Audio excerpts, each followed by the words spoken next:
Assalamualaikum warahmatullahi wabarakatuh. Waalaikumsalam warahmatullahi wabarakatuh. Salam sejahtera untuk ibu-ibu, Romo dan lain. Mari kita sama-sama memulai pelajaran dan membuka hati untuk menerima pelajaran dari Romo ini. Kami persilakan Romo. Terima kasih Mbak Nova. Auzubillahi samil alim minasyaitonir rajim. Ya. Bismillahirrahmanirrahim. Alhamdulillahi rabbil alamin. Wassalatu wassalamu ala asyrafil anbiya wal mursalin. Sayyidina wa safiina wa habibina wa maulana Muhammadin wa ala alihi wa ashabihi ajma'in. Asyhadu an la ilaha illallah al-malikul haqqul mubin wa asyhadu anna Muhammadar Rasulullah shadiqul wa'dul amin. Ya habibi ya Muhammad, ya basiri ya Muhammad, ya naziri ya Muhammad. Allahumma salli wa sallim wa barik alaih. Raditu billahi rabba wa bil islami dina wa bi Muhammadin nabiyya wa rasula. Rabbi zidni ilma warzuqni fahma waj'alni minal arifin. Rabbi shrah li sadri wa yassir li amri wahlul 'uqdatam min lisani yafqahu qawli. Assalamualaikum warahmatullahi wabarakatuh. Selamat siang saudara-saudaraku di mana saja berada. Salam tambah sehat, tambah berkah, tambah sukses, tambah bahagia.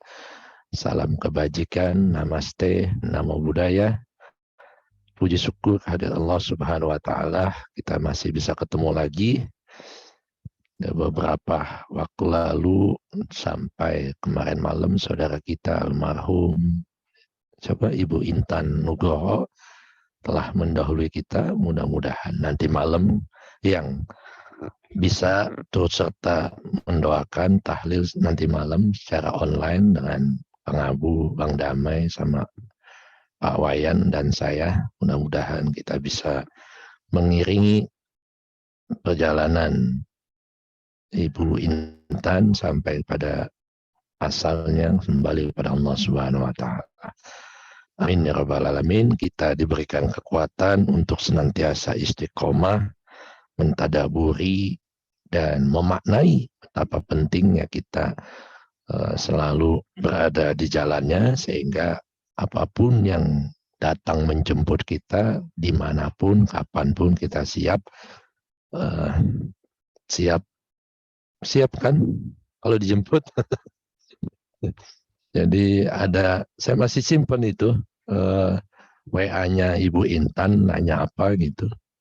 Nah, yang bulan Ramadan ada beberapa kali gitu, dan saya punya kebiasaan, siapapun, entah guru, entah saudara, entah jamaah, ketika sudah kapundut, sudah wafat, saya nggak pernah hapus dalam kontaks telepon saya gitu. Dan mudah-mudahan itu juga menjadi ingatan saya supaya senantiasa mendoakan saudara-saudara dan menjadi hikmah buat kita semua yang telah ditinggalkan. Itu salawat serta salam marilah senantiasa kita haturkan kehadirat junjungan Baginda Al-Mustafa Muhammad Sallallahu Alaihi Wasallam. Mudah-mudahan dengan syafaatnya senantiasa kita mendapatkan kucuran rahmat dari Allah dan bisa selamat mengarungi samudra kehidupan minazulumati ilan nur. Kita mulai dengan membaca basmalah. Bismillahirrahmanirrahim.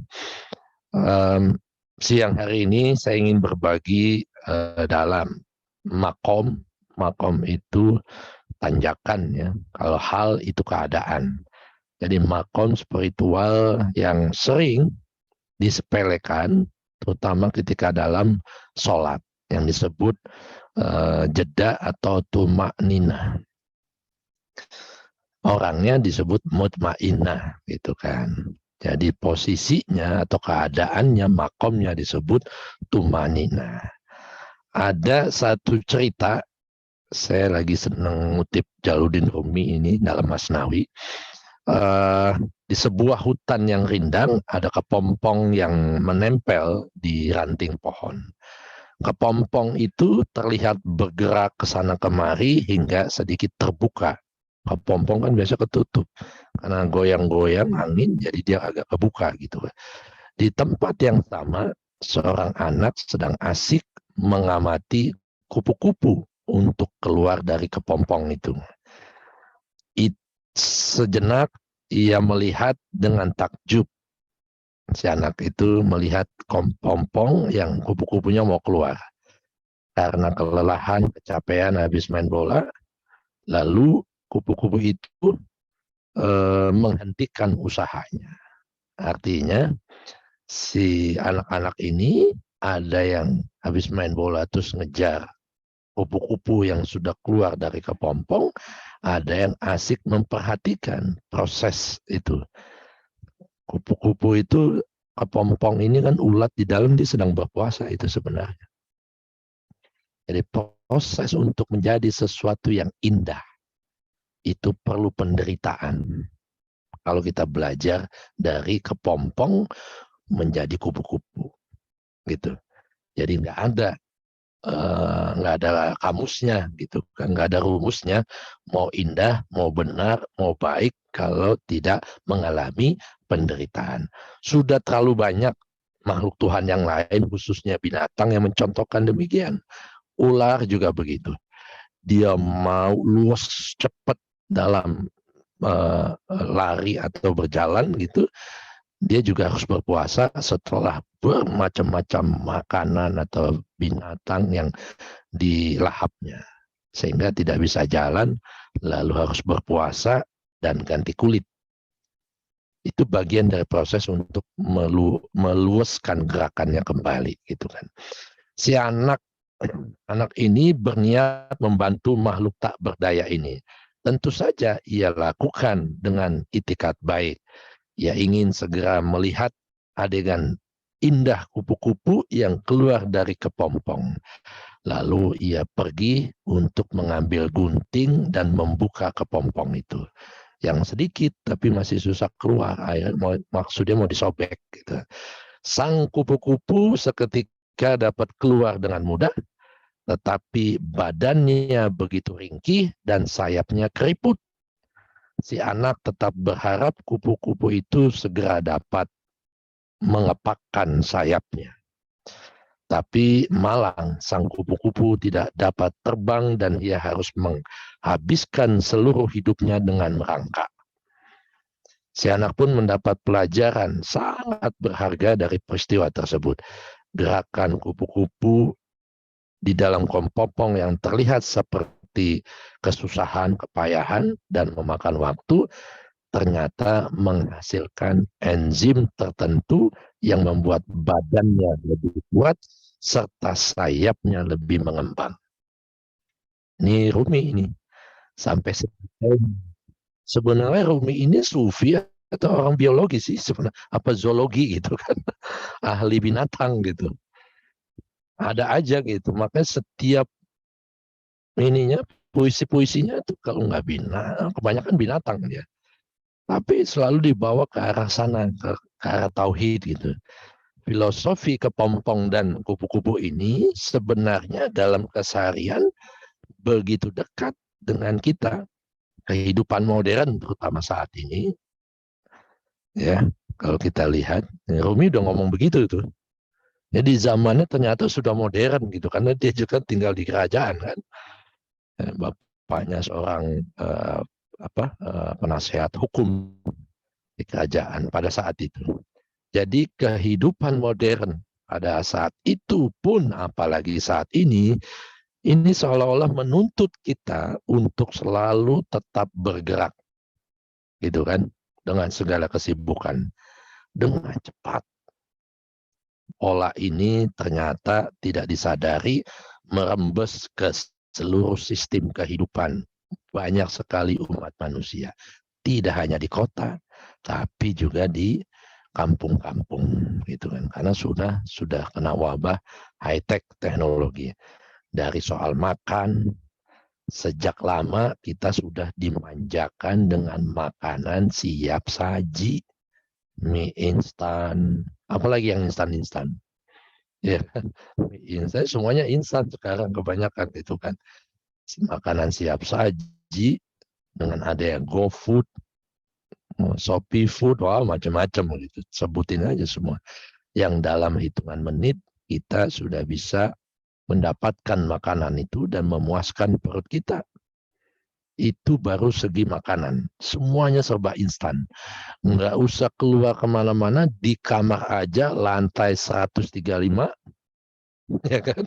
Lantai 135, tinggal telepon, dalam setengah jam nggak sampai sudah datang itu makanan. Semua makanan jenis apapun, yang setengah jadi, setengah matang, sampai yang minta dimasakin di tempat kita. Ada itu. Kemudian itu baru makanan. Lalu bagaimana dalam hal perekonomian? Kita selalu dijejali berbagai kiat. Sekarang nih lihat di sosial media sejak 2 tahun, kiat cepat kaya, kiat menaikkan follower di YouTube, kiat menjadi vlogger, kiat menjadi YouTuber, macam-macam.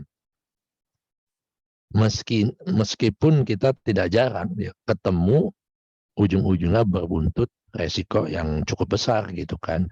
Cuma pengen dapat uang, berapa sih biaya ikut seminar ini gitu kan, coaching ini 100.000, kali 500. Oh ini tinggal sold out, tinggal 2 kursi lagi udah 200 orang gitu kan. Udah iklannya begitu, padahal yang daftar baru 20 gitu kan. Udah dibilang 200 orang sudah sold out, tinggal 2 seat lagi gitu kan, supaya kita cepat ikut gitu. Dunia pendidikan, apalagi ada sistem akselerasi, ya kan, model percepatan yang kemudian ditandai makin banyaknya sekolah-sekolah, makin menjamurnya sekolah-sekolah yang pakai label unggulan, ya kan, akselerasi. Nggak penting si siswa, si murid itu kan menikmati proses belajar atau tidak, itu nggak penting. Yang penting dari kelas 1 langsung kelas 3 ikut ujian. Kalau mampu nggak apa-apa, walaupun mampu nanti pasti ada yang missing dalam sekian tahun itu. Itu saya berkali-kali saya bilang, kamu mau akselerasi nggak? Padahal gurunya udah aduh nih anak-anak saya gitu. Nggak usah lah ya. Gitu kan. I want to enjoy my life. Oh keren. gitu. Jadi ditawarkan oleh gurunya, kita juga support, kita juga tahu kemampuannya, dia nggak mau, cuma dari SD, dari TK udah akselerasi. Gitu, umur 4 tahun setengah udah masuk SD. Ini kemudian pola-pola serba instan, serba cepat, dikit-dikit akselerasi, ini merembes dalam dunia kehidupan beragama. Pun spiritualitas. Ini yang bahaya. Itu kan. Kalau ngambil pelajaran dari semalam kajian Mbak siapa, Ibu Dini siapa gitu, yang nanya tentang hadis anjing gitu kan. Cukup buka Google, cukup buka ensiklopedia, entah itu lewat Google atau punya di rumah perpustakaan ensiklopedia Islam, dibuka, cap, keluar. Oh ternyata hadisnya ini benar, udah. Wah berarti benar. Pelihara anjing haram, dosa, gitu. Jadi merasa cukup dengan hanya ini, bukan menyindir, maksudnya boleh-boleh saja, tapi alangkah sangat baiknya cross check tabayun kepada pakarnya. Jangan mudah percaya dengan itu kan. Harus kita tanyakan kepada ahlinya. Makanya di Al-Quran dikatakan fas'alu ahla zikri in kuntum la ta'lamun. Ahla zikir, orang-orang yang selalu ingat, selalu terhubung kepada Tuhan untuk menanyakan segala hal tentang persoalan kehidupan, apalagi perjalanan spiritualitas, apalagi dalam kehidupan keberagamaan. Itu supaya kita menjalani suluk keberagaman kita ini tidak dikit-dikit katanya, dikit-dikit takut ini, takut itu gitu. Jangan begitu dalam beragama. Tapi karena kesadaran kita butuh Sang Maha Kuasa. Jadi banyak yang ingin mengenal agama lebih dalam, merasa terpuaskan hanya dengan asupan instan dari media sosial. Buka klik Gus Miftah, buka klik siapa lagi? Ya kan, Gus Baha, buka lagi, klik Yusuf Daud, buka lagi, klik gitu kan. Yusuf Daud nggak ada kayaknya, itu nggak laku gitu. Di Dunia Maya nggak laku itu. Jadi apapun dilakukan untuk itu.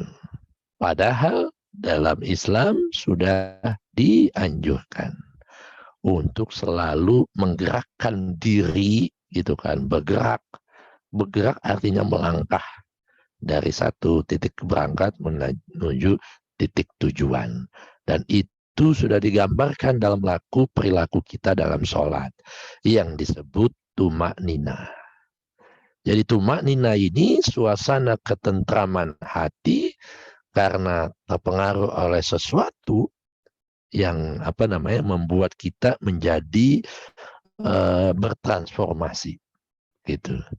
Jadi dapat diartikan juga sebagai keteguhan, ketentraman hati dari segala hal yang dapat mempengaruhinya. Harus terpengaruh, ikut benar-benar menghina atau membenci golongan A misalnya, atau menghina golongan B gitu. Tapi kalau tumanina, ya ajak di tengah dari segala hal yang dapat mempengaruhinya, dan itu kemudian dia lakukan karena kesadaran. Jadi tumanina ini berhenti dan memperlambat diri. Jangan ngegas melulu, tapi harus sedikit ngerem. Jangan gini melulu gitu.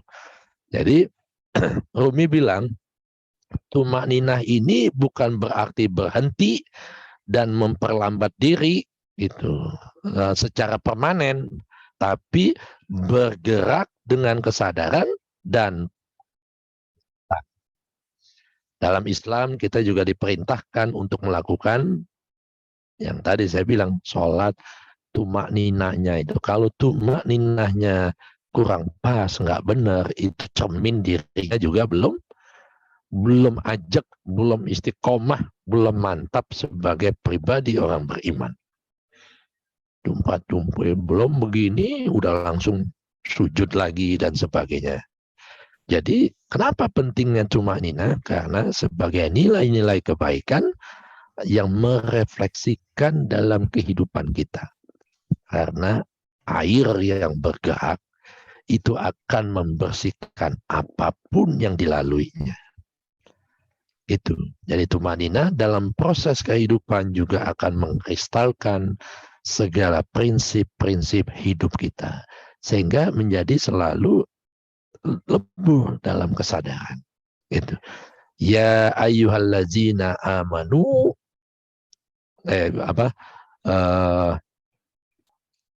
ya ayyuhallazina amanu ala bizikrillahi tatmainnul qulub itu. Jadi dengan banyak mengingat Allah, maka batin, jiwa, pikiran, hati akan menjadi tentram. Ala bizikrillah tatmainnul qulub. Ada lagi ayat yang mengatakan ya ayyatuhal mutmainnah, wahai jiwa-jiwa yang tenang. Ini biasanya dipakai kalau kaitannya dengan kematian. Padahal ini kaitannya kalau kita yang masih hidup ini mampu mendengar panggilan Tuhan seketika, maka tenangkan hati dan pikiran. Ini tumanina namanya. Jadi tidak hanya gerakan sholat tumanina dari nunduk, berdiri, jangan langsung nunduk lagi, tapi diam sejenak gitu kan. Artinya hening sejenak gitu. Jadi untuk mendengar panggilan Tuhan, ya ayyatuhan nafsul mutmainnah irji'i, Kalau kita tenang, tentram, kita akan mendengar panggilan Tuhan. Irji'i, kembali kepadaku. Ila rabbiki, kepada Tuhanmu. Dengan sukarela, dengan senang hati, dengan ikhlas. Ini sudah mau kembali, ditarik-tarik lagi. Saya kadang suka merasa berdosa juga tuh, baru malamnya diomongin, besoknya sudah balik gitu. Tapi anaknya terima kasih itu. Itu. Jadi kadang kita begitu gitu kan. Narik-narik supaya cepat sembuh, padahal orang tua kita atau siapapun yang sedang dalam proses sakit yang ya anggap sudah siap menemui asalnya, menemui Tuhannya, kita masih narik-narik gitu supaya dia sembuh, supaya balik lagi ke dunia. Itu justru kita menyiksanya gitu.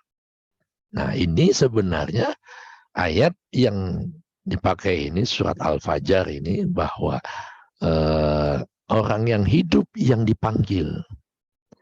Kalau yang mati kan dia nggak bakalan bisa dengar. Ya Tuhan nafsul mutmainah, wahai jiwa-jiwa yang tenang. Yang mati bahkan dia udah tenang. Kalau belum mati mana bisa tenang kan gitu kan. Jadi ayat ada Ustadz yang jelasin kayak begitu. Ini ayat buat orang mati. Orang mati mana bisa dengar. Kan dia tenang Pak itu. Ada aja penjelasan yang kocak gitu kan itu. Sebenarnya ayat itu buat orang yang hidup untuk mempersiapkan diri. Kapan saja, di mana saja ketika Tuhan panggil, kita siap. Syaratnya dalam keadaan tenang. Walaupun dalam keadaan sakit atau tidak, tetap harus tenang. Syaratnya itu. Wahai jiwa-jiwa yang tentram, tenang, adem, nyaman, irji'i, pulang. Kalau sudah tenang kan, wah udah siap semua, siap take off, udah koper siap, ini siap, set belt please, kan gitu kan. Kencangkan ikat pinggang, itu kan, kencangkan pengaman, sabuk pengaman, udah siap, pegangan, berdoa, mulai. Ya kan? Seperti itu. Jadi dengan mengingat Allah, kolbu, hati, dan pikiran menjadi tentram. Dan hanya yang bisa tenang, yang sudah tentram, yang sudah tenang, yang bisa memenuhi panggilan Tuhan. Kalau kita masih terbelenggu dengan urusan dunia, selesaikan dulu dunia. Kalau kita masih mikirin, nih ada jamaah juga, jamaah kita ini, udah lama saya kenal juga Bapak ya, kiai besar juga dulu. Sudah wafat, ada orang tuanya yang terpelajar semua gitu. Anaknya sudah begitu bahagia dengan pilihan profesinya, tapi tetap saja disesalkan. Kenapa sih nggak ngambil dokter lagi gitu kan? Ibu kecewa, kamu nggak mau ambil kuliah S3 lagi gitu. Nggak punya uang, ibu banain segala macam gitu. Bukan nggak punya uang, memang untuk apa? Profesi ini kayaknya nggak perlu jadi dokter, gitu, dokter, PhD gitu. Tapi tetap aja itu membuat seorang ibu merasa belum membahagiakan anaknya. Padahal satu sisi itu pelajaran buat seorang ibu bahwa kemelekatan, keterikatan berlebihan di penghujung usianya, udah sakit nggak bisa ngapa-ngapain, ngomong sih bisa, dengar bisa, makan masih kuat, tapi karena stroke udah berpuluh tahun masih hidup itu, akhirnya ya bawaannya emosi, moody, dan marah-marah kayak begitu, yang akan memperparah kompleks atau komplikasi penyakit yang dideritanya gitu kan. Itu akibat tidak tumaknina. Gitu. Jadi bawaannya gerusa-gerusu, bawaannya nggak bisa ngeliat orang begini, begitu, dan sebagainya gitu kan. Jadi kehadiran Allah dengan kita bisa mengingatnya, membawa kita jadi tenang, dan kemudian kita ridho, tak diridhoinya.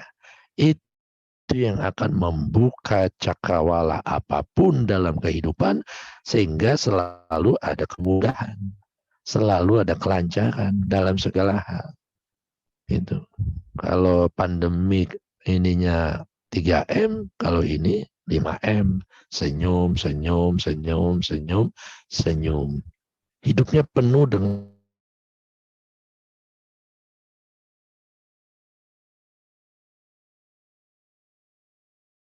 kehidupan. Nah, Ibnu Qayyim yang saya kirimkan di situ membagi tumakninah dalam 3 tingkatan. Ketenangan hati dengan mengingat Allah, yakni ketentraman seseorang yang takut kepada Allah pada roja. Roja itu harap-harap cemas. Dan ketentraman orang yang tertimpa bala pada karunia. Jadi yang disebut tumakninah ini ketentraman hati karena mengharapkan Allah, lalu Allah memilih kita untuk dapat menyaksikannya. Kan bisa mengingat kalau kita sudah melihat, sudah ketemu, kan gitu. Jadi roja ini harap-harap cemas untuk menemui Tuhan. Sehingga ketika ketemu, itu menjadi tentram hatinya.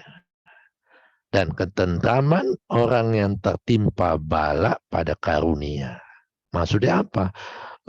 Karunia yang datang bertubi-tubi. Ada yang kaget, ada yang shock, ada yang nggak tahu mau ngapain.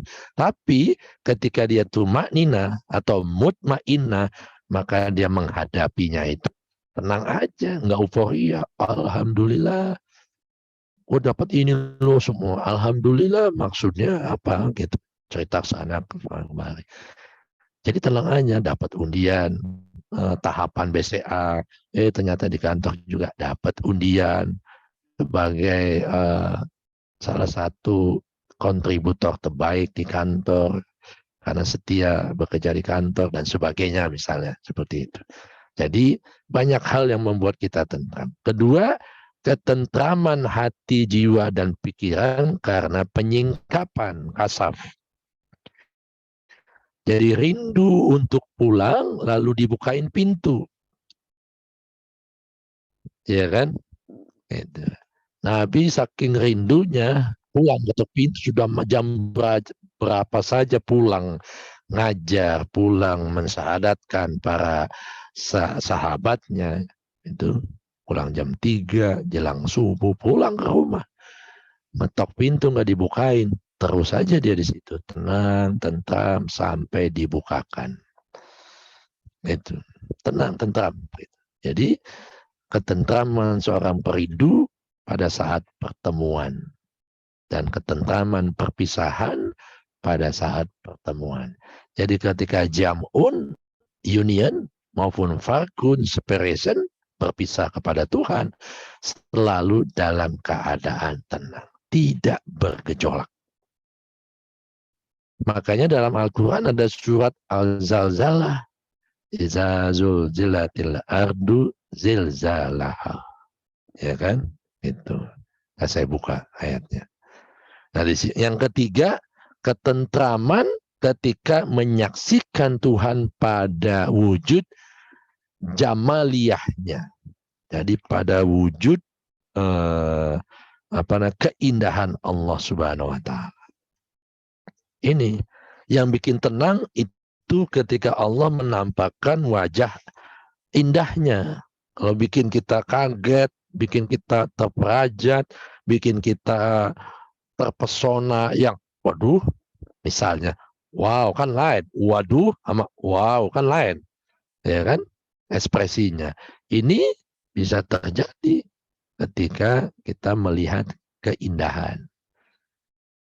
Nah ini bisa tentram kalau Allah menampakkan jalalullah, the majesty-nya, karismanya, yang ada kita ketakutan menggigil. Yang ketika itu Muhammad disimbolkan ketika menerima wahyu dia merinding, menggigil, panas dingin.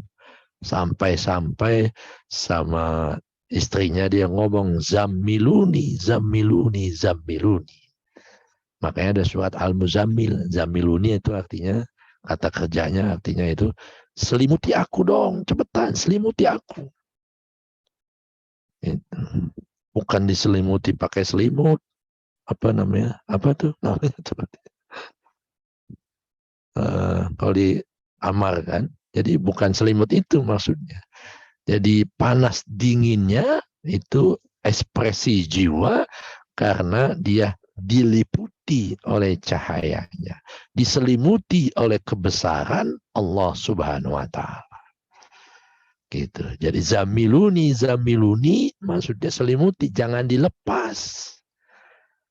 Aku nggak bisa apa-apa. Aku nggak bisa keluar dari ini semua. Aku nggak bisa menolong. Aku tidak bisa memberikan nasihat. Apapun aku tidak bisa kecuali Engkau yang Maha Kan di Agung Riverside, California, terus di Syracuse.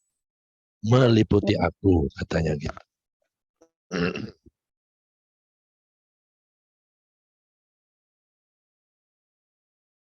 Itu.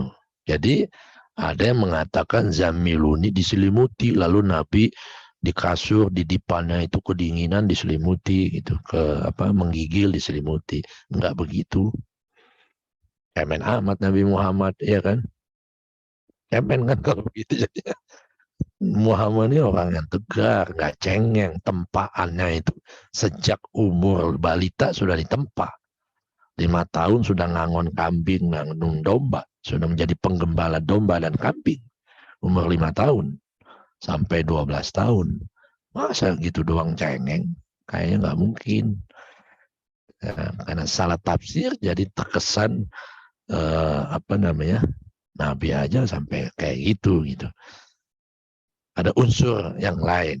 Jadi ketika union kita tentram, ketika turun semalam saya menyampaikan tentang salawat dan tasyahud.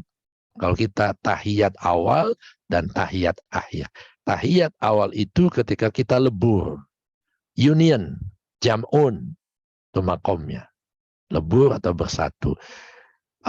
Alhamdulillah akhirnya kita reuni kembali kan gitu. Sudah berpuluh tahun nggak jumpa, akhirnya ketemu. Kemana aja kan gitu. Bahasa basinya kan gitu.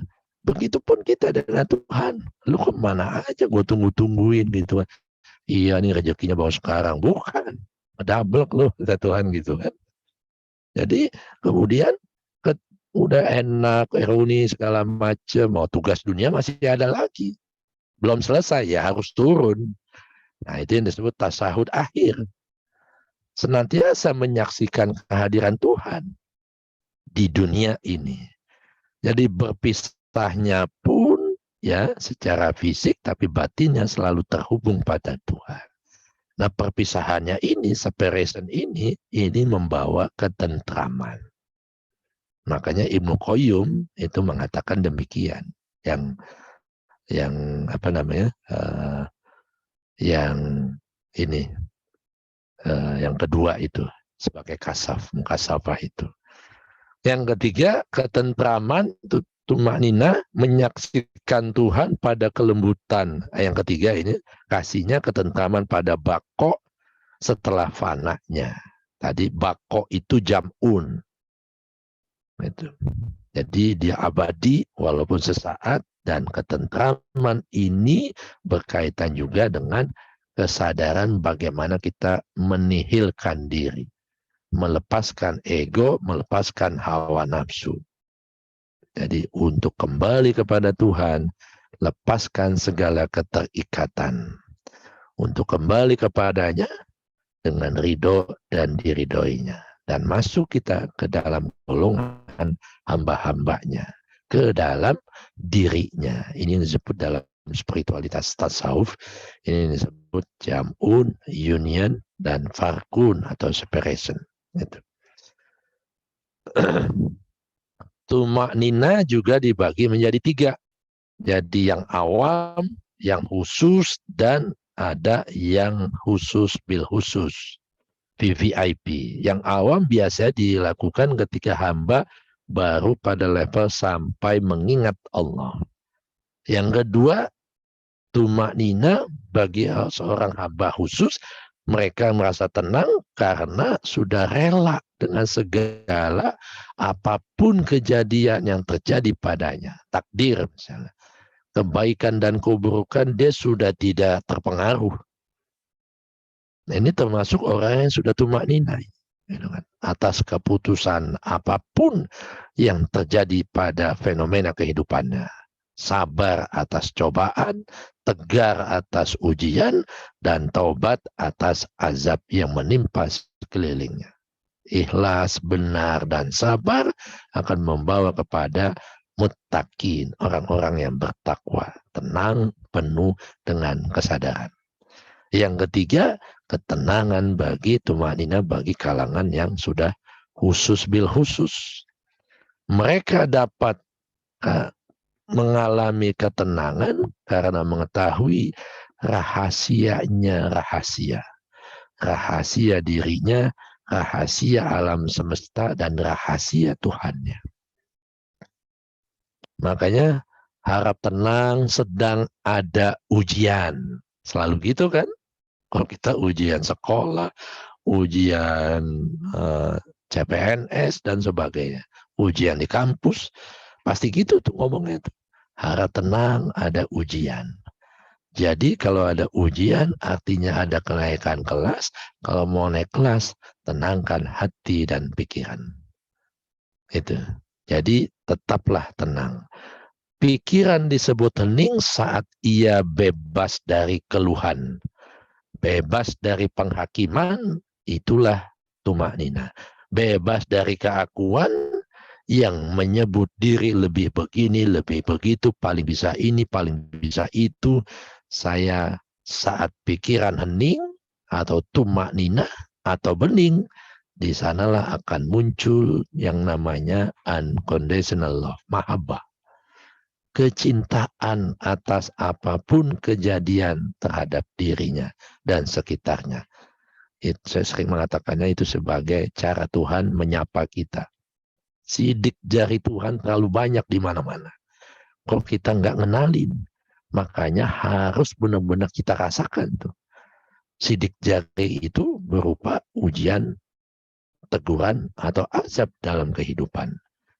Karena kehidupan kita ini seperti sekolah.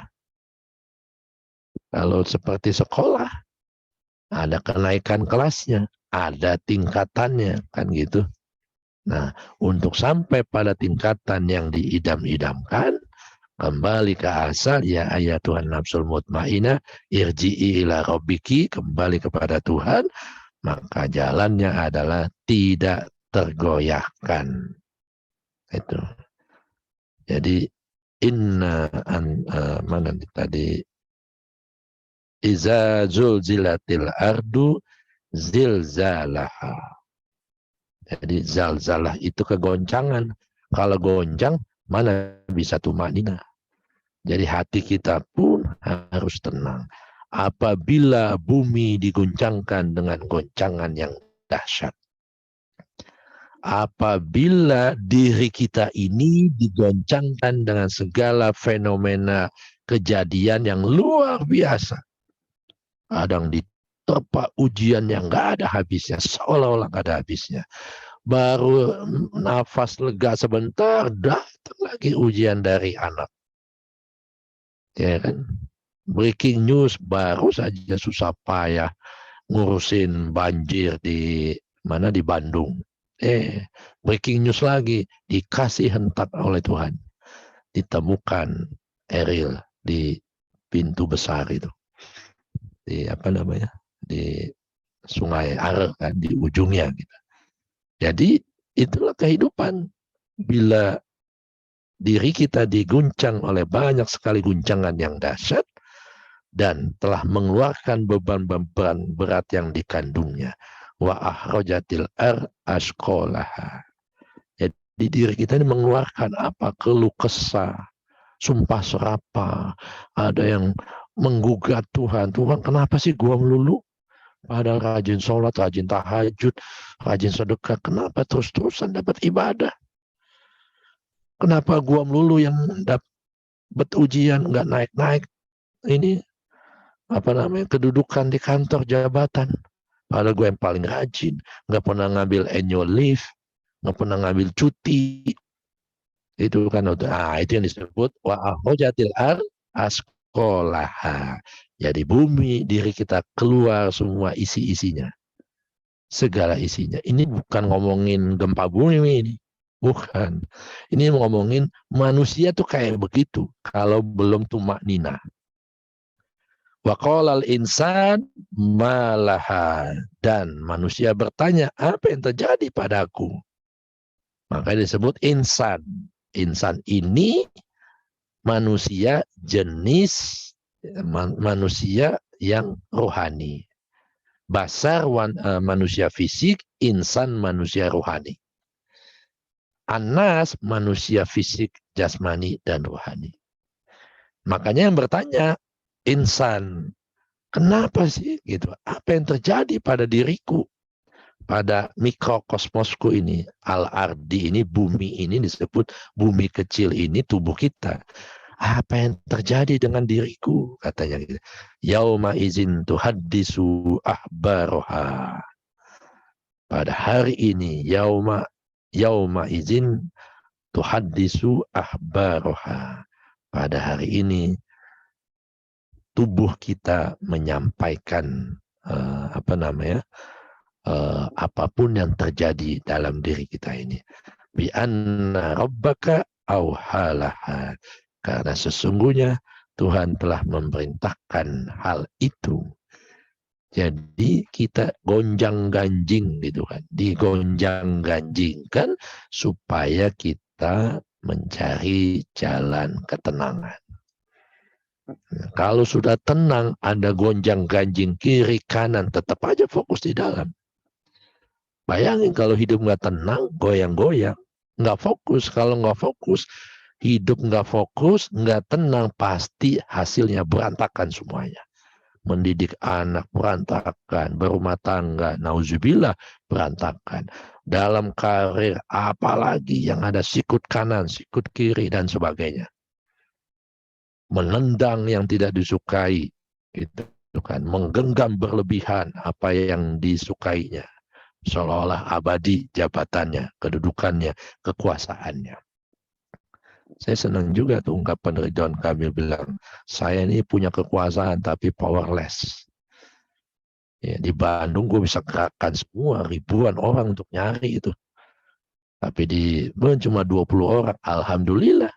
Karena memang jiwanya, orang tuanya mengharapkan kumpul di Indonesia gitu, masih utuh lagi gitu kan, karena Erilnya juga cinta Indonesia gitu. Jadi dirinya tuh mengungkapkan sendiri, memberitakan kenapa lu sih begini begitu dan sebagainya gitu kan. Lalu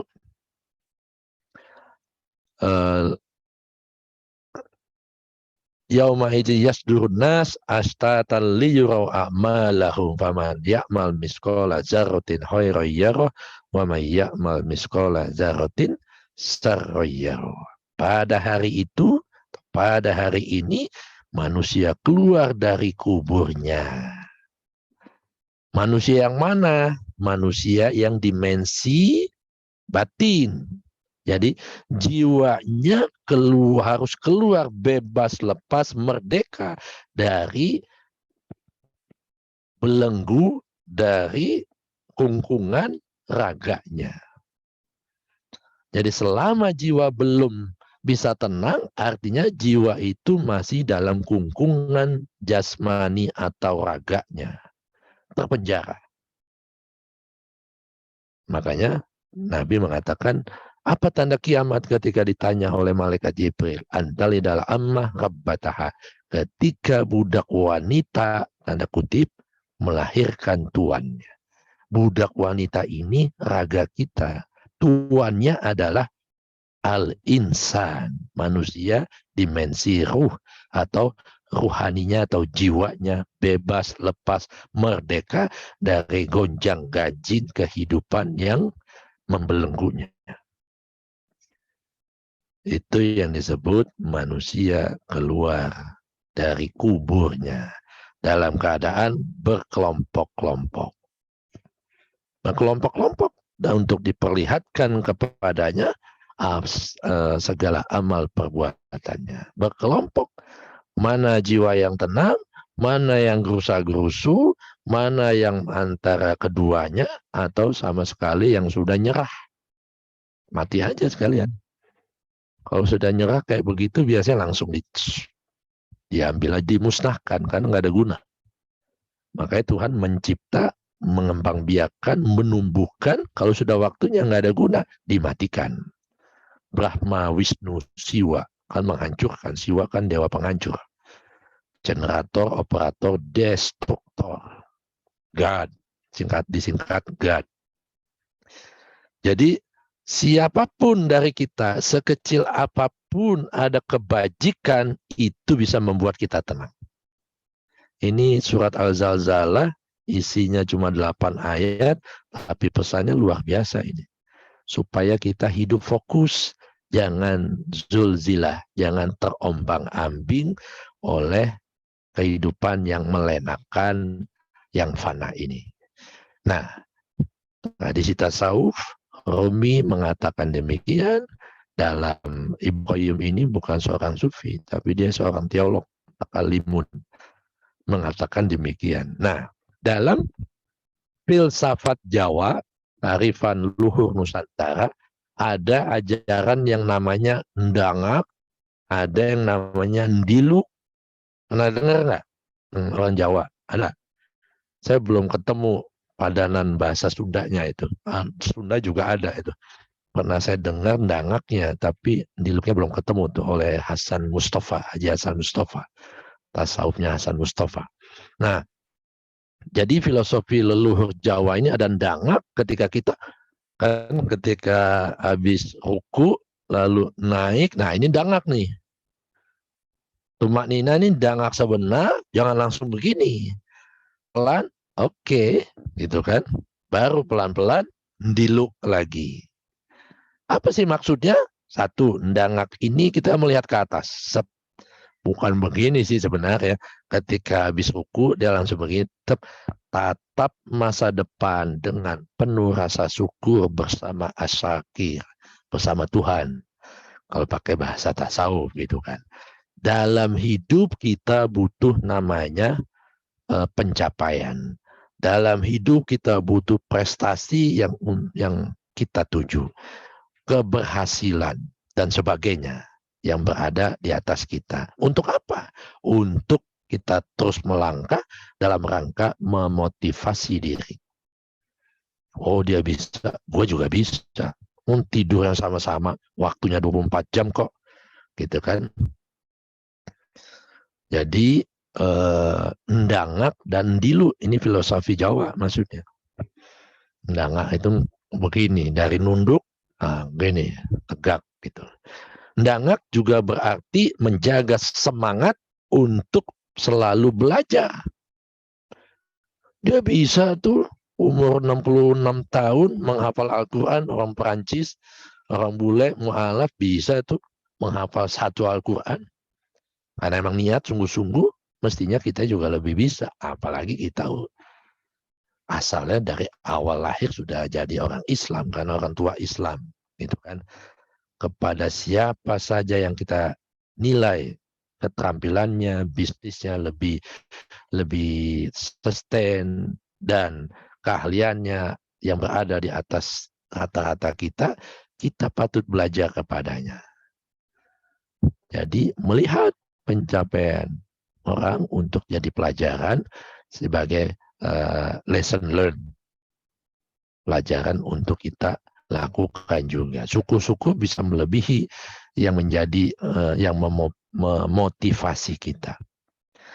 Nah, di samping ndangak juga ada nunduk, ndiluk istilahnya itu. Jadi ngelihat ke bawah artinya mengasah rasa syukur, menajamkan empati, simpati dan sebagainya. Bahwa banyak di luar sana orang-orang yang tidak seberuntung kita. Siang-siang begini ikut kajian tasawuf. Enak bener kan? Padahal banyak yang pengen sampai aduh Pak Yusuf saya bingung nih, lo nggak niat sih. Begitu. Kalau niat ada tuh yang bisa. Masa udah jadi bos nggak bisa keluar, nggak bisa waktu begitu, nggak sampai 2 jam gitu. Kadang ya cuma alasan saja sebenarnya karena egonya terlalu besar gitu kan. Jadi dengan ndangak Apalagi yang dilu, menunduk ke bawah, humble down to earth, itu menjadikan kita pribadi yang memiliki kepekaan sosial yang tinggi. Itu memandang hidup ini kita selalu beruntung, sisi kebaikannya, sisi kesyukurannya atas karunia yang telah diberikan. Akhirnya tergerak untuk berbagi agar kita bisa menikmati dan orang lain menikmati apa yang kita miliki, yang ada di bawah kita sesungguhnya. Dengan dilu melahirkan pribadi yang selalu senantiasa sharing and caring. Ini sebenarnya tumak nina. Dan penting dalam perjalanan spiritual danga dan dilu. Kalau sudah dapat tegak, zep, tauhid, ya jangan lupa. Gitu. Makin tinggi pencapaian, bagaikan ilmu padi, makin merunduk, padahal isinya banyak.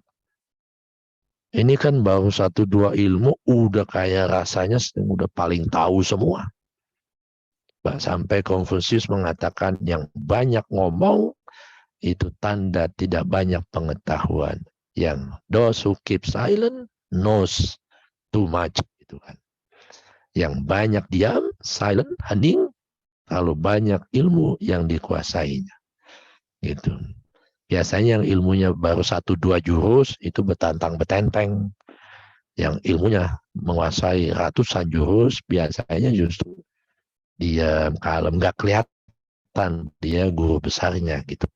Jadi dalam keadaan apapun kehidupan supaya tetap fokus kita pada tujuan akhir pada Tuhan, maka jadilah mutmain. Gitu. Terima kasih, mudah-mudahan bisa jadi diskusi kita yang menginspirasi siang hari ini. Silakan kalau ada pertanyaan atau yang mau cerita pengalaman, monggo. Ini di chat ada Romo, bagaimana menghadapi Ada. orang sudah sepuh, tetapi sepertinya masih belum let go, penuh dengan kemarahan dan curiga. Iya. Dengan cara lembut, bagaimana gitu ya caranya gitu. Iya. Ini saya baru ditelepon itu sebelum mengajar ini tadi siang. Yang tadi saya cerita itu. Semua anak-anaknya doktor, PhD. Karena orang tuanya profesor dari Jerman. Usia 38 tahun, sudah jadi profesor, tapi meninggal muda. Setahun kemudian. 40 apa 39 gitu. Makanya anaknya harus semua dokter. Ada satu anaknya yang agak indigo gitu kan. Yang lain semua terpaksa tuh. Kakaknya, adiknya dokter semua. Ada satu nih yang nyeleneh yang ikut pengajian saya setiap Kamis itu. Gimana ya Ustaz gitu. Harus saklek. Kalau enggak kita yang mengajarkan kepada orang tua gitu kan, dia nggak akan ngerti. Nggak akan ngerti bahwa hidup ini memang kita lahir lewat dirinya, gitu kan? Tapi kan kita bukan miliknya. Saya kasih gitu, saya kutip itu Khalil Gibran ya, ini saya bacain anunya nih. Biar kita juga, ini pelajaran buat saya juga, buat kita semua sebenarnya. Jadi ini selalu marah, emosi, moody dan sebagainya, padahal sudah hampir 12 tahun stroke gitu kan, pikiran perasaan di bawah emosi. Ini mohon maaf ya, almarhum suaminya kiai besar. Jadi pada saat itu ya, kemelekatan kepada anak cucunya luar biasa. Kemelekatannya itu bukan hanya kepada sayang merhatiin, tapi lebih kepada you must follow me. Apapun yang aku katakan itu yang terbaik buat kamu. I know better than you. Nah, ini orang tua kita kan kebanyakan kayak gitu. Ya kan? Yang tua-tua nih terutama, ya kan, orang tua dulu gitu kan. Ada juga sih orang tua sekarang kayak gitu, masih kolot gitu kan. Pokoknya apa yang kata orang tua, lu tahu apa? Gua udah makan asam garam kehidupan. Nah, kayak gitu kan. Kan aduh, mau ngelawan, ini padahal salah nih. Mau ngelawan takut dosa. Nah, lagi-lagi nih, karena salah memahami konsep hubungan relasi, itu penting. Namanya spiritual parenting dalam keluarga itu. Dikit-dikit takut lu ngelawan, ngomong aja udah dosa lu, dosa besar. Digituin sama Ustadz. Nggak begitu. Kurang-kurang ajar apa itu Ibrahim nyuruh-nyuruh babenya. Mau-maunya babe bikin patung. Udah disembah, udah dibikin, disembah, kalau kelaparan dimakan. Ada gitu Tuhan kayak gitu, kan kurang ajar namanya itu kan. Tapi diungkapkan gitu oleh Ibrahim kepada bapaknya. Yang dalam hal ini menurut bapaknya itu salah. Bapaknya juga menyalahkan Ibrahim. Ini pekerjaanku, aku mendidikmu, menafkahimu, ini dari bikin ini. Kurang ajar lu Im, gitu. Manggilnya Im karena anaknya kan. Itu akrab gitu kan. Mbak Im gitu. Emang mau apa Im? Gitu. Yang masuk akal aja, diskusi-diskusi seperti itu dalam tasawuf itu disampaikan gitu kan, dan seru gitu kan, ada gila, jadi ada spiritual parenting. Anak tidak terkesan mengajarkan tapi bertanya yang membuat orang tua nggak bisa menjawab. Akhirnya udahlah, kamu sendiri urusanmu, ayah urusan ayah. Nah kalau begitu kan enak. Ini ada sudah salah, nggak mau ngakui kesalahannya, bukan ngajarin, disampaikan sebenarnya seperti ini, seyogianya harus begini, tapi juga nggak mau juga dengar. Ya sudah, jangan takut dosa, lakukan apa yang menurut kita benar, bukan menurut orang tua kita benar. Nah kita karena ngelihatnya takut dosa sama orang tua, akhirnya ngambil jurusan karena orang tua, akhirnya lulus juga pas-pasan karena dia tidak senang belajar, bukan kesenangannya, bukan jurusan yang dia sukai. Akhirnya ketika bekerja atau apapun yang dia lakukan, ia bukan karena kecintaan tapi karena keterpaksaan, karena ini perintah orang tua sejak muda. Nah, jadi bahkan sampai mikir gitu kan, mau nunggu cucu-cucunya mantu, padahal umurnya sudah hampir 80. Kemelekatannya luar biasa kepada anak cucunya. Padahal saya udah berkali-kali tanya, sudah lu sepakati kakak lu, adik lu ngomong, nggak usah mikirin kita semua. Dia sendiri sudah tersiksa dengan penyakitnya, udah gitu. Bukan kita tidak mau direpotkan, bukan. Tapi ini juga kalau kita terus-terusan melayani egonya dia, artinya kita justru narik-narik dia. Padahal jiwanya kalau kita ajarkan pelan-pelan, nggak apa-apa dia emosi. Pokoknya kita ngomongin aja. Biar dia juga mikir. Pasti nanti akan keluar, memang kamu semua udah nggak sayang sama ibu atau bapak. Biasanya suka gitu. Nggak apa-apa.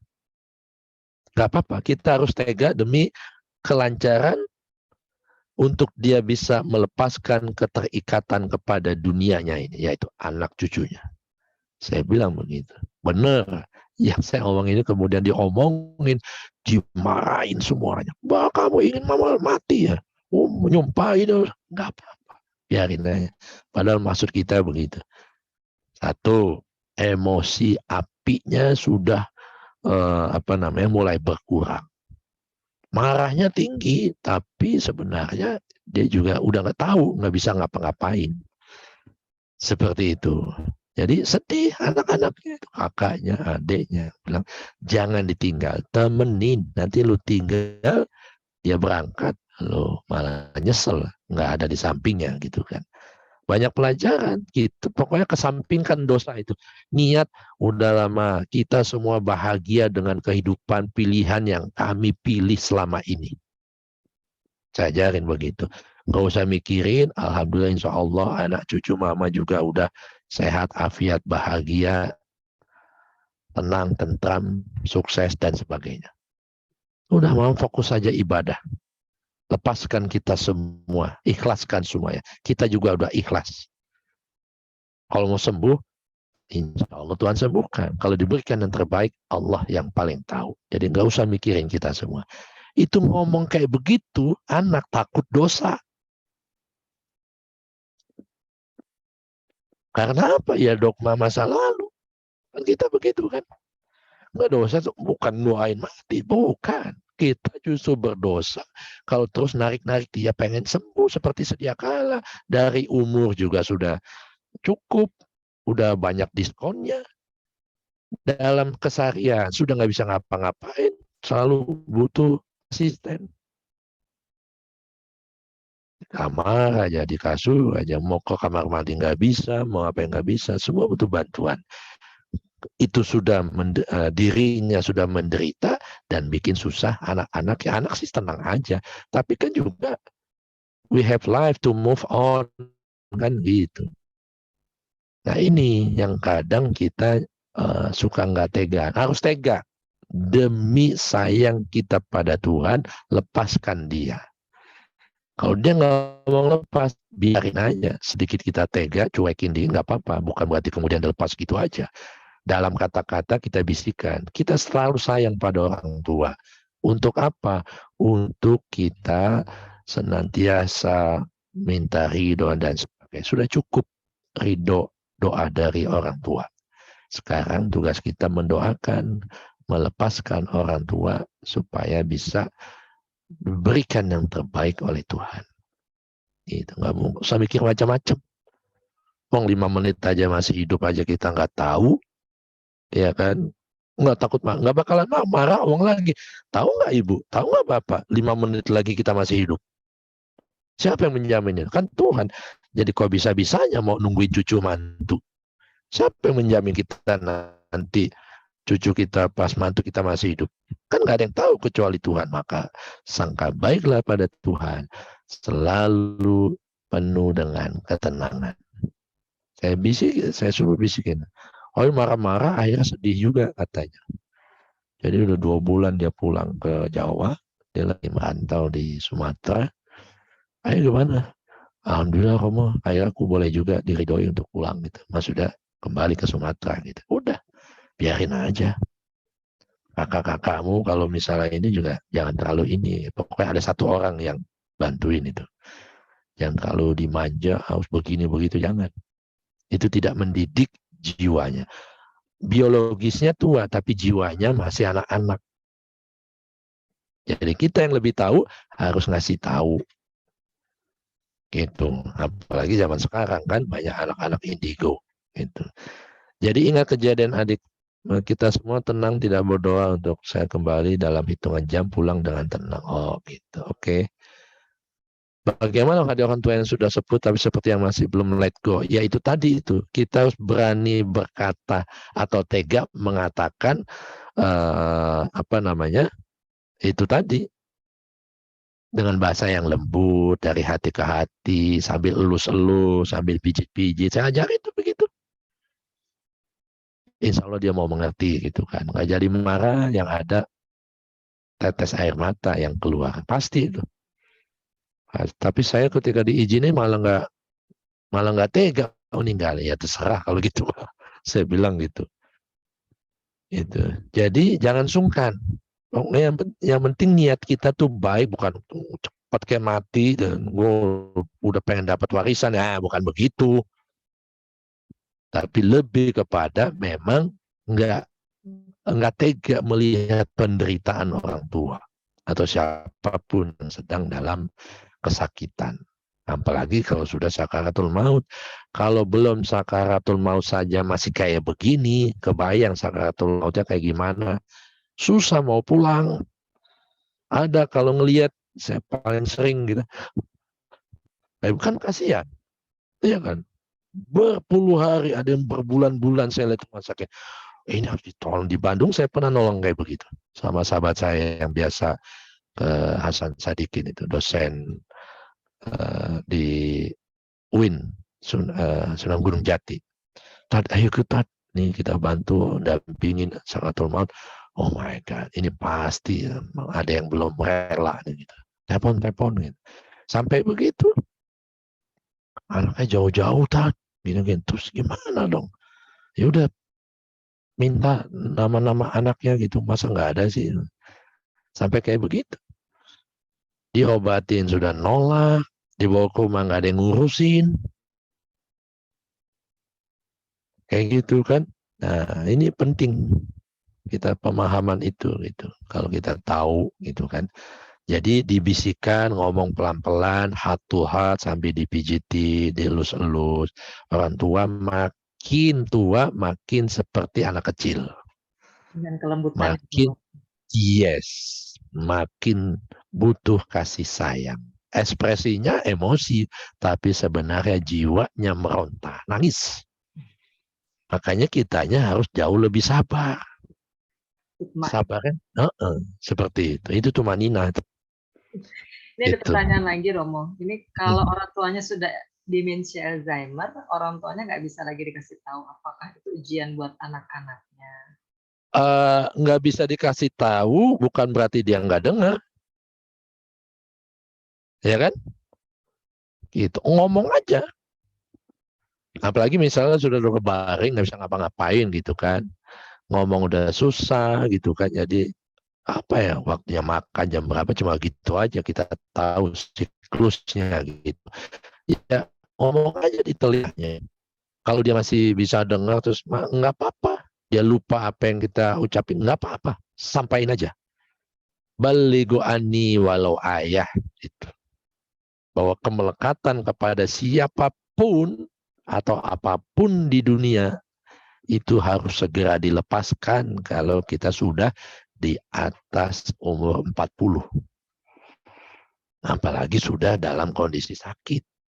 Sudah di rumah sakit, sudah dirawat, dipakein selang, dikasih selang ini, selang itu. Itu harus kita berani orang anak-anak. Kalau enggak kita juga turut serta menyiksa, harus ada cepat pulang, jadi enggak pulang-pulang. Karena masih ada yang menurut dia itu bentuk kasih sayang, padahal bentuk kemelekatan yang enggak boleh dilakukan ketika kita harus segera pulang menghadap Tuhan. Gitu. Penting. Kenapa sih kita ini mati-matian gitu kan? Untuk kehidupan yang nggak pasti kita siapkan. Aneh kan manusia. Dunia pasti nggak kehidupan di dunia? Nggak pasti. Ya kan? Tapi untuk kematian yang datangnya sangat pasti. Nggak pernah mikir untuk menyiapkannya dari sekarang.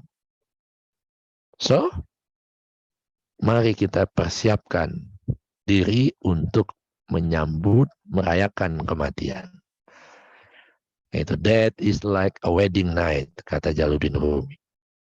Kematian adalah gerbang ketika sang pasangan pengantin bertemu yang dinanti-nantikan. Itu. Jadi tetap harus kita omongin. Nggak budek itu karena organ telinga fisiknya sudah ada yang rusak. Kan dia punya telinga batin. Itu. Pasti mendengar. Dia nggak bisa ngomong. Yang ada nanti ungkapan ekspresi jawabannya, ya keluar aja air mata. Itu biasanya tuh Bunda Farida senyum-senyum tuh kan. Begitu kan Bun? Itu yang saya sering dampingi gitu. Saya suka miris, itu penting sekarang. Didik anak-anak kita untuk bisa let go sejak kecil. Jadi kejadian apapun itu, hidup ini kayak begini. Yang gampang terikat. Jadilah bebas, lepas bagaikan Raja Wali. Terserah. Saya bilang begitu. Oh bebas sama gue. Tapi tetap pantau dari jauh. Ada lagi?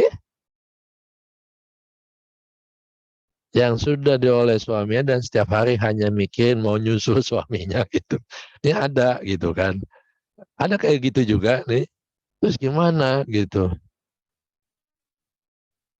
Kalau belum dipanggil gimana kan gitu. Jadi apa yang dilakukan? Kasih kesibukan. Temani dalam menyibukkan diri. Saya ajarkan tuh. Gimana Chan? Lu keluarga berapa? Berlima. Gantian. 2 hari, 5 hari lu gantian kakak adik, 2 hari pembantu lah, itu misalnya. Tapi kita tetap ada di sekitarnya, takut udah umurnya sudah 85. Suaminya meninggal umur 95. Itu. Mana sih? Saya baca dulu deh. Nah, sudah sepuh masih belum leko, penuh dengan kemarahan dan curiga dan cakap lembut. Yes, gitu ya. Nah, dan siapa yang mikir mau nyusul suami bagaimana menghiburnya. Kebetulan waktu salah satu teman suruh temani itu, jangan biarkan dia sendiri. Itu hibur dia. Kalau ada anaknya apa 2 apa 3 gantian, sip-sipan. Harus begitu. Di bawah telapak kakinya ada surga itu. Sebagai simbol the beauty of God, ibu itu. Itu kan. Jadi layani saya 13 orang shift. Saya yang paling segep untuk melayani itu kedua almarhum bapak ibu saya gitu kan. Biarin nggak apa-apa. Tapi berkahnya ada, alhamdulillah gitu. Jadi jangan dibiarkan sendiri, temani dia, ajak kemana, kalau bisa diajak jalan, bisa pakai kursi roda, ajak, jangan ke mall, ajak ke kebun binatang, ajak kebun raya, gitu-gitu, udara segar gitu. Kalau dekat pantai, ajak ke pantai gitu. Itu untuk menghilangkan suasana kerinduan atau lonely, kesepian. Itu tugas kita tuh. Dulu kita kan dibawa kemana-mana jalan-jalan. Masa orang tua udah kayak begini nggak juga diajak jalan-jalan. Itu biasanya kan, itu saya ajakkan teman saya di Kebayoran Baru itu, alhamdulillah diajak jogging sambil dorong-dorong pakai kursi rodanya itu, kita dorong. Kitanya jogging di belakang sambil dorong kursi roda. Taman di Bintaro, Serpong gitu kan. Udah pulang. Kalau udah pulang ke rumah, sore baru pulang ke rumahnya di Kebayoran. Jangan sendirian, gantian nih sip siapa yang nginep, yang nemani itu. Oh perlu temani di kasurnya. Saya begitu. Dulu sekarang kasihan sendiri. Gitu. Syukur-syukur semuanya pada mau nginep di situ. Itu penting ya. Selamat siang Bapak, saya tahun-tahun terakhir sudah melepaskannya, satu surat sudah dibereskan. Nggak mau masuk rumah sakit, apalagi dipakai peralatan macamnya. Bapak yang jantungnya makin lemah, katanya kalau sudah harus pergi, ya pergi aja, meninggal di umur. Yes, dia berarti sudah tahu nih, betul. Karena mau dipakein apa, tubuhnya udah menolak kok. Dia tahu apa yang terbaik pada dirinya. Tubuh ini punya sensor sendiri, lebih canggih dari alat-alat kedokteran yang paling canggih sebenarnya. Nah, itu sama bapak saya kayak stroke gitu kan. Udah mau pulang aja dari rumah sakit Pondok Indah. Gue mau pulang aja, ngomong gitu pelan gitu kan. Terus pulang mau ngapain? Kan di sini enak, teratur. Nggak apa-apa, udah waktunya pulang ya pulang. Kita pikir pulang ke rumah. Sampai rumah pagi ini siang sore meninggal. Gitu. Jadi ada yang ngomong, ada aja. Enggak, ini udah makin sehat, udah tambahin 2-3 hari baru pulang gitu. Kan nggak enak banget meninggal di rumah sakit. Kalau meninggal di rumah kan sekampung datang. Ya kan, apalagi orang Betawi gitu. Jadi nggak apa-apa, biarkan aja gitu. Ini yang benar gitu. Jadi masih hidup, ya siapkan semua warisan, dibagi-bagi warisannya. Sudah tenang, kalau sudah semua dibagi, orang tua saya juga gitu. Semua sudah selesai semua, udah mulai. Dirinya udah ibadah aja. Jatuh, nah stroke, setahun rumah sakit, terus nazar. Kalau gue sembuh, gue mau sholat setiap hari 5 waktu berjamaah di masjid. Yang pulang pergi itu 5 kilo itu. Dilakukan tuh nazarnya karena sembuh. Akhirnya setelah kurang lebih 1,5 tahun meninggal. Masuk rumah sakit sebentar, terus meninggal. Artinya sudah siap, kita juga sudah siap, sudah tahu, gitu. Sudah kita siapin semua kain kafan, apa, beras buat kifaratnya segala macam udah. Semuanya sudah semua. Yang begitu mestinya kita lakukan, menghantarkannya dengan senyuman, orang tua pulang dengan kesadaran. Gitu. Ada lagi nggak nih? Ada lagi Mbak Adit? Jadi gitu, kalau yang namanya sudah tua pasti makin emosi, makin kayak anak-anak. Kita yang lebih sabar, yang harus lebih mengerti perasaannya. Jangan kita mau mengerti orang tua. Kita yang harus mengerti. Namanya orang tua. Katanya juga kan, ya biarin aja dengerin. Tapi kan kita pilih-pilih mana yang harus kita lakukan, mana yang harus kita tunda, mana yang sama sekali tidak harus kita lakukan. Bukan dalam rangka ketidaktaatan, tapi memang sudah tidak sesuai dengan zamannya, misalnya seperti itu. Jangan dikit-dikit, pokoknya apapun orang tua ngomong harus taati, nanti dosa kamu. Kalau nggak ngikutin begitu, nggak begitu juga. Ada lagi?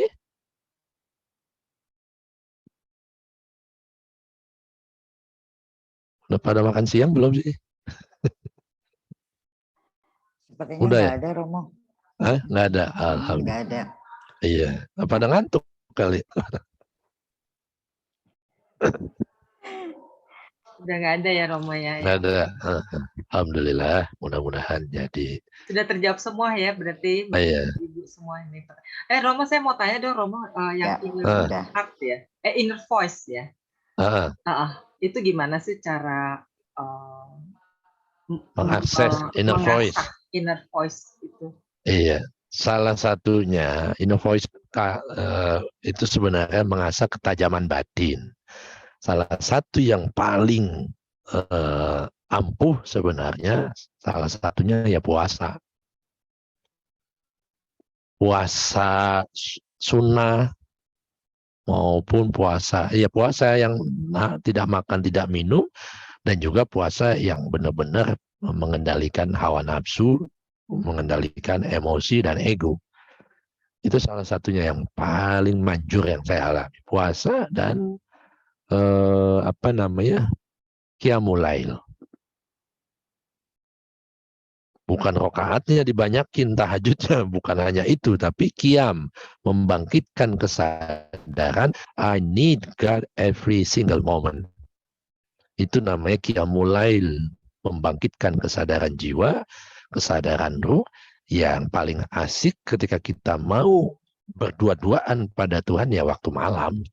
Tidak diganggu keluarga, tidak diganggu pekerjaan dan sebagainya. Makanya tidurlah lebih awal supaya bangun lebih awal juga. Bangun jam 2:30, 3 atau jam 3 cukup sampai 4:30, jam 5 sampai jelang subuh. Nggak akan ngantuk, itu akan mengasah inner voice. Itu yang saya alami gitu. Jadi ngalir aja. Begitu tek dan dia ngajarin kita, benar-benar ngajarin kita. Begini, begitu dan sebagainya gitu. Itu yang disebut, makanya turunnya wahyu kan selalu ketika di dalam suasana keheningan. Kalau siang mana bisa hening, apalagi di kota besar kan. Baru mau ini takbir dong, motor anak-anak malam ya kan. Kalau di Cinere, di Depok, di Jakarta juga ada Fatmawati itu, sampai ada yang mati. Awal dibikin jalan itu MRT, ada yang mati itu di depan Masjid Keuangan. Saya lihat fotonya itu. Balapan malam, pakai acara motor, wah, nabrak. Artinya ya dan itu nggak mudah. Kelihatannya nggak mudahnya itu harus istiqomah, konsisten. Itu jangan kemudian berapa hari Roma? Ya nggak usah menghitung hari. Kalau mau menghitung hari jadi penyanyi. Saya bilang gitu. Ya menghitung hari kan penyanyi jadi. Jangan menghitung hari, apalagi menghitung malam. Kalau banyak bintang yang indah gitu. Jadi nikmati momennya. Terus gimana Romo? Kalau 40 hari, saya belum ngerasain apa-apa, berarti lu harus 40 tahun. Saya bercandain begitu. Saya bilang, oh gitu ya. Nikmati prosesnya. Jangan baru 7 hari, baru 21 hari. Kok belum merasa apa-apa? Lu nggak ngeh kali. Coba lebih hening lagi gitu kan. Oh, baru laporan. Oh iya begini-begini. Oh kan. Jangan dikit-dikit nanya. Saya bilang, ngapain tiap bangun malam itu kalau nggak nanya, jangan nanya manusia. Kecewa kamu. Saya bilang, kecewa kan aku bilang begitu. Berarti 40 malam belum merasa apa-apa, belum tajam. 40 tahun. Kecewa kan? Karena saya bercanda, coba lu tanya Tuhan. Saya bilang, akhirnya jadi istiqomah. Oh ternyata nikmatnya luar biasa gitu kan. Itu ada aja. Dan itu pengalaman spiritual yang sebenarnya kita sendiri yang akan menikmati itu. Kalau kita sudah menjalankan dengan menikmati prosesnya apapun yang terjadi. Itu. Apalagi kalau punya anak-anak dibiasakan untuk bangun malam dia mulai, oh luar biasa nanti. Anak, cucu, ponakan, itu. Untuk didik ke sana itu. Jadi mereka akan tahu jalannya, kita hanya tinggal mendampinginya. Ini penting. Makanya tugas kita kan menemani anak-anak kita untuk menemukan jalan hidupnya. Bukan maksa untuk jadi begini, jadi begitu, bisa begini, bisa begitu. Kan bukan itu tugas kita itu. Tapi bagaimana kita benar-benar tahu menemani gitu. Saya pernah ditanya, Ustadz, gimana sih cara ngurus anak? Ini kelas spiritual parenting. Lah, saya bilang gitu, anak itu sebelum lahir sudah ada desainnya, blueprint, bangunan kerangka hidupnya sendiri masing-masing. Yang pertama, yang kedua, yang ketiga, semuanya beda-beda. Ibarat kalau developer pengembang properti ini, tanah itu, kita ini orang tua cuma sebagai lahan. Ingat nih kita ini orang tua, cuma sebagai lahan. Jadi anak kita sudah punya desain bangunannya sendiri sesuai tingkat kesadarannya pada kehidupan sebelumnya. Itu. Kedua, dia memilih terlahir kepada saya, misalnya pada Mbak Mira, pada Mbak Aditya, pada Bunda Farida, pada Ibu Tina, pada Bu Yayu dan sebagainya ini. Dia memilih kita, terlahir pada kita karena frekuensinya selaras untuk berkendaraan pada kita pada kehidupan mereka berikutnya. Ini spiritual parenting ini. Kenapa Kang Abu milih Bunda Farida? Karena selaras frekuensinya. Kalau sama saya, waduh, gitu kan. Bisa jadi nggak seperti sekarang, gitu. Misalnya. Terus, jadi nggak usah ngapa-ngapain, Ustadz. Nanya, ya nggak gitu juga. Saya bilang, kalau udah tahu begitu, udah ada blueprintnya, berarti kita lihatin, nggak gitu juga. Ya nggak juga begitu, gitu kan. Ibarat tanaman, kita ini lahan, kayak developer itu, maka lahan itu mesti dirawat, dikasih pupuk, yes, ya kan? Selanjutnya, kalau sudah dirawat, dikasih pupuk, bahkan diberikan pendidikan juga enggak juga sih. Ya kan? Sebenarnya itu. Artinya dirawat, dipupuk supaya berkembang biak apanya? Akalnya, pikirannya, hatinya, raganya. Ya termasuk kalau berkembang biak pikiran, di situ dia mulai merasakan pendidikan kan di situ. Selebihnya bukan urusan kita sama sekali. Anak membawa bibit, potensi dan rezekinya masing-masing sendiri. Namun semuanya tidak akan tumbuh maksimal jika lahan atau lingkungan baik di keluarga dan di sekitarnya, tidak memberikan ruang gerak untuk bibit potensi itu berkembang.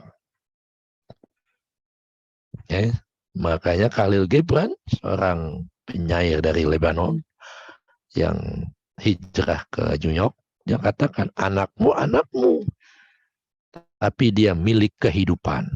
Itu artinya dia punya kehidupannya sendiri. Jangan dia sekolah, kamu harus ngikut begini. Memangnya sekolah kita, kamu harus jadi pilot. Karena ayah dulu gagal jadi pilot. Padahal dia potensinya jadi arsitek.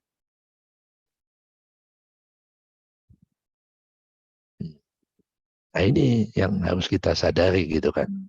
Jadi penting yang buat kita ini orang tua, jadi lingkungan di keluarga, lingkungan sekitarnya selalu memberikan ruang dan gerak bibit yang ada dalam diri anak-anak kita seluas-luasnya.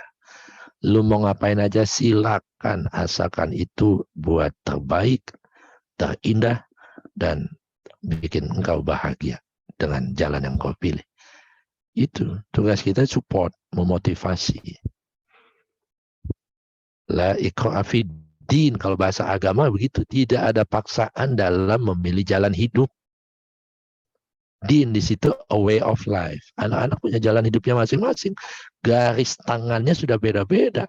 Yang satu ingin jadi pengusaha, yang satu ingin menjadi politisi, yang satu ingin menjadi dokter, yang satu mau jadi dokter sekaligus penyanyi. Ada yang kayak begitu, bisa semua, asalkan ruang geraknya benar-benar diberikan maksimal. Jadikan anak sebagai partner kehidupan, kita temani. Kalau menemani kan kita seiring sejalan, bukan mendominasi. Gitu.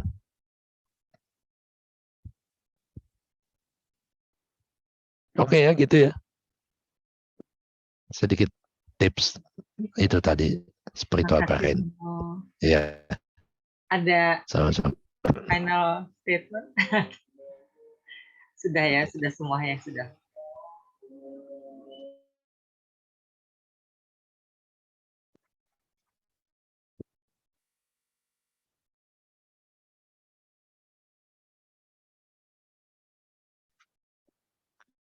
Udah? Ada lagi? Alhamdulillah. Masih ada yang lain? Halo, halo. Sudah selesai. Hello. Sudah. Are you with me? Jawab. Saya sedang Amir. ya.